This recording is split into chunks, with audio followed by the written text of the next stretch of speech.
Fala pessoal, sejam todos bem-vindos. Bora aqui para mais um conteúdo, mais uma notícia trazendo para vocês as últimas informações diretamente de Brasília. Vamos aqui, pessoal, com comentários do Alexandre Garcia, já deixando os créditos ao canal do Alexandre Garcia na plataforma do YouTube. Pessoal, deixe seu like e o seu comentário, que isso faz uma enorme diferença. Vocês ajudam o canal a crescer e o conteúdo a chegar a mais pessoas.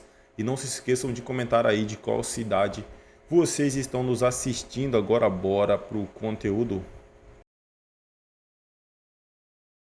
O jornal o Globo fez uma compilação de 5 ou 6 agências de pesquisas eleitorais e chegou à conclusão de que nas capitais brasileiras está 13-2 para Bolsonaro. 13 candidatos apoiados por Bolsonaro têm alta chance de serem eleitos e apenas 2 apoiados por Lula têm chance de eleição. Os 2 de Lula seriam Recife e Rio de Janeiro, se não me engano. O São Paulo, né, nem se falou. Claro, vocês dirão, mas aí tem só 15 capitais, e as outras, né? Tem uma que a capital federal não tem eleição municipal, e as outras são outros candidatos em que é muito... não dá para afirmar que tem o apoio de Lula ou que tem o apoio de Bolsonaro. Lá em São Paulo, agora, tem muita gente duvidando que o Lula ainda esteja apoiando o candidato dele, porque teria uma caminhada e foi cancelada. Claro, eu fiquei imaginando, Lula vai se expor a caminhar? Depois tinha uma gravação de Lula com o candidato, e a gravação foi uma gravação, um vivo, e foi cancelada, dando a desculpa de que o avião lá no México ficou fazendo 50 voltas. Aí a desculpa ficou meio estranha, né? Mas, enfim, São Paulo, todo mundo de olho em São Paulo. E eu queria aproveitar, né, hoje é 3 de outubro, para dizer que num 3 de outubro, em 1960, eu dei meu primeiro voto a presidente da República. A primeira vez que votei. E votei em Jânio Quadros. Me frustrou, né, porque renunciou em agosto, assumiu no início do ano e renunciou em agosto. E eu confesso a vocês que eu fui cobrar na residência dele em Guarujá, com o título eleitoral no bolso, décadas depois, e não tive coragem de cobrar, porque era uma figura envolvente, inteligente e envolvente. Começamos a nossa conversa lá pelo meio-dia. Às 5 da tarde eu já estava pensando, puxa, se ele for candidato eu voto nele de novo. Bom, mas o que eu queria dizer é que é preciso pensar muito antes de votar, né? Porque o município é a célula básica do país. É dessa eleição municipal que vão formar as forças políticas que vão eleger depois um presidente da República, um governador, né, 2 senadores, um deputado federal, um deputado estadual. Começa no município. O município é como se fosse a família da nação. Eu espero que seja, né, porque essa nação, que é uma república federativa, está cada vez mais unitária, porque cada vez mais o governo federal está concentrando em suas mãos o dinheiro. E aí quem tem o dinheiro manda, faz o prefeito ficar de bandeja na mão, o governador de bandeja na mão. E aí manda politicamente, né? Quando deveria ser o contrário. Deveria ser uma pressão forte dos prefeitos. Aliás, a propósito disso, de dinheiro na mão, um governo que está cada vez mais endividado, a dívida está perto aí de 80% do PIB, está com os funcionários do Tesouro Nacional em greve por salário. Isso dificulta letras do Tesouro e programas de fomento e financiamento. Esses programas de financiamento, tanto agrícola quanto de estudantes, né? Por falar em estudante, vai ter Enem, né? Daqui a um mês. E eu vi aqui em Portugal o pessoal reclamando da validade do Enem do Brasil para entrar em faculdade em Portugal e eles reclamando da qualidade do Enem do Brasil, que é muito baixa.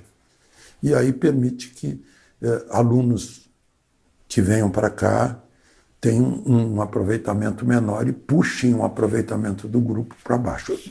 Crítica que eu ouvi aqui, estou repetindo apenas isso. Bom, outra coisa de Portugal, eu vi que teve repercussão no Brasil. Ontem foi uma tragédia em Portugal, né? Um sujeito matou 3, uma brasileira, na discussão de uma barbearia. O sujeito entrou na barbearia, queria cortar o cabelo, não tinha hora marcada. Uma barbearia comum, né? Grande Pente, o nome da barbearia. Fica perto lá do cais de Santa Apolônia, onde ficam os cruzeiros. Fica um pouquinho para lá da Alfama, para quem conhece Lisboa. E o sujeito sacou uma pistola, matou o barbeiro, e eu acho que tinha um casal ali que foi defender o barbeiro, né? E atirou no casal também. Um taxista e uma mineira que está em Portugal há 18 anos. Ela tem 2 filhos e estava grávida do 3º filho. A Fernanda Júlia da Silva, de 34 anos. O sujeito fugiu, a pegar porque a polícia aqui é muito eficiente, e era uma pessoa do mesmo bairro, das imediações.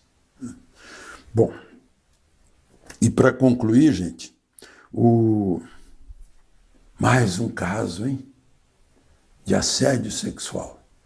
Agora é um secretário indígena do Ministério da Saúde, coordenador indígena do Ministério da Saúde, baseado em Lábrea, na Amazônia. Ele saía em missão de barco, levando funcionárias, e tem 4 funcionários se queixando dele. A proposta era direta. Era proposta direta. Já foi para a Polícia Federal, foi para o Ministério Público e ele foi demitido. Foi demitido agora em setembro. Essas pessoas que viram chefes, né, e não têm equilíbrio, recebem autoridade, poder, não têm equilíbrio e não tem classe também, né? Nenhuma, 0. Não aprenderam a ser homens.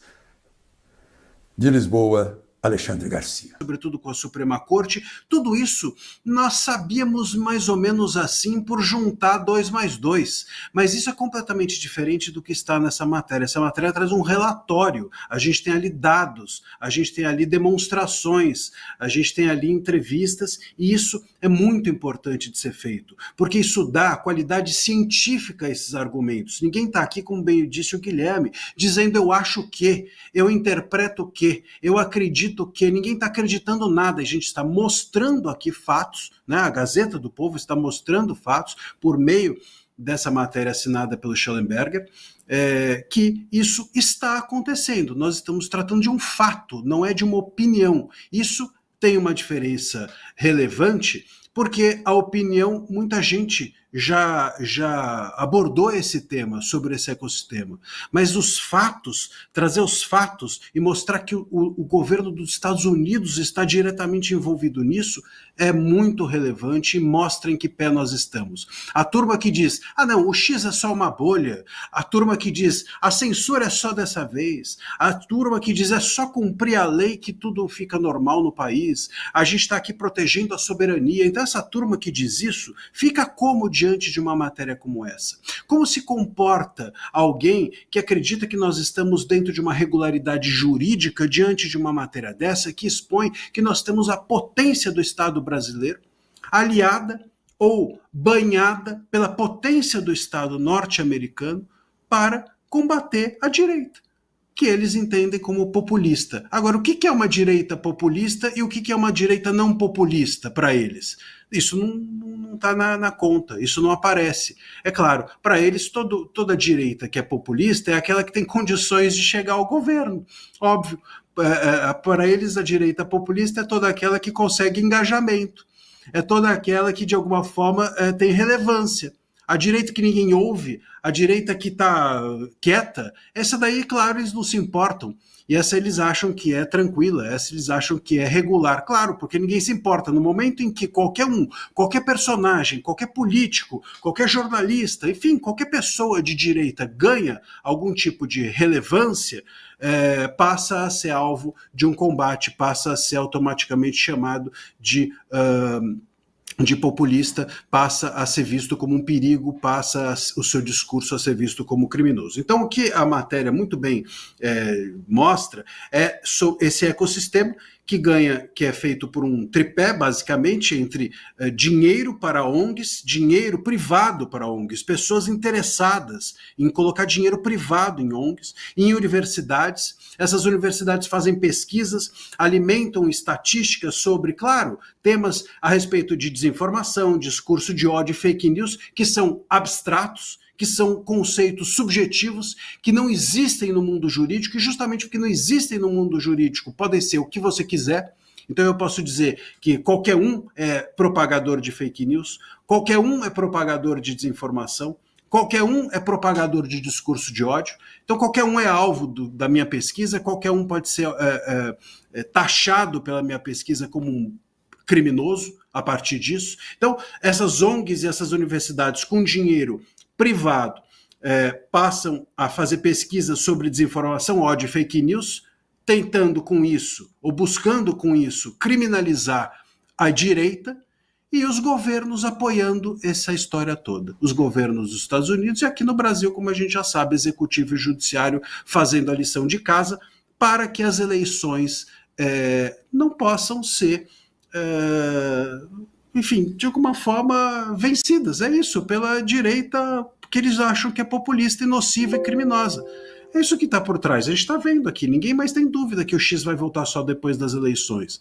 Ninguém mais esconde isso. Os próprios ministros estão dizendo que as eleições correm perigo com o X no ar. A gente não está aqui no terreno mais da conjectura. Os próprios ministros assumem isso. Eles se colocam no lugar de recivilizar o país. Aí você pergunta o que é recivilizar, eles vão dizer, nós contemos o discurso de direita, nós contemos as redes sociais que propagam esse discurso de direita. Né? Então, recivilizar o país, financiar pesquisas, financiar ONGs, financiar a pesquisa sobre desinformação, o combate ao ódio ou fake news, significa combater a desinformação, ódio e fake news da direita. Significa financiar ONGs que combatem a direita, universidades que fazem pesquisas contra a direita, governos de esquerda que estão se aliando para que a direita não suba ao poder. É isso que está em jogo, sob a desculpa ou a justificativa de que a direita é criminosa. Claro, qualquer um, na minha visão, se eu tenho uma visão ideológica de mundo, qualquer um que não sou eu é criminoso. Qualquer um que não sou eu é um perigo. Qualquer um que não tem a mesma visão, não compartilha da mesma visão de mundo que eu, é um risco. Então, isso se assemelha, sem dúvida, a gente precisa dizer aqui, ao esquema de qualquer sistema ou regime ditatorial. É disso que se trata a matéria. A conclusão a que se pode tirar dessa matéria é que nós temos aqui um ecossistema que gira em torno do ambiente privado e público para financiar pesquisas. É isso aí, pessoal, e bora aqui para mais uma notícia. Carmen Lúcia pede a eleitores que não depositem dissabores nas urnas. O presidente do TSE afirmou que eleições municipais devem ser marcadas por civismo. A presidente do Tribunal Superior Eleitoral, Carmen Lúcia, declarou nesta quinta-feira que as eleições municipais de 2024 devem ser um momento de civismo. De acordo com a ministra, os eleitores não podem depositar dissabores nas urnas. O primeiro turno do pleito acontece no próximo domingo em todo o Brasil. A declaração de Carmen Lúcia foi proferida durante a abertura das sessões de julgamento da Corte Eleitoral. em Brasília, este é um momento de tranquilidade democrática, de civismo responsável e alegria. A gente não espera que as pessoas depositem os seus dissabores na vida ou ideológicos, alertou a ministra. Em todo o território nacional, mais de 155 milhões de brasileiros estão aptos para votar, sendo que 52% do eleitorado é composto por mulheres. Haverá a escolha de prefeitos e vereadores.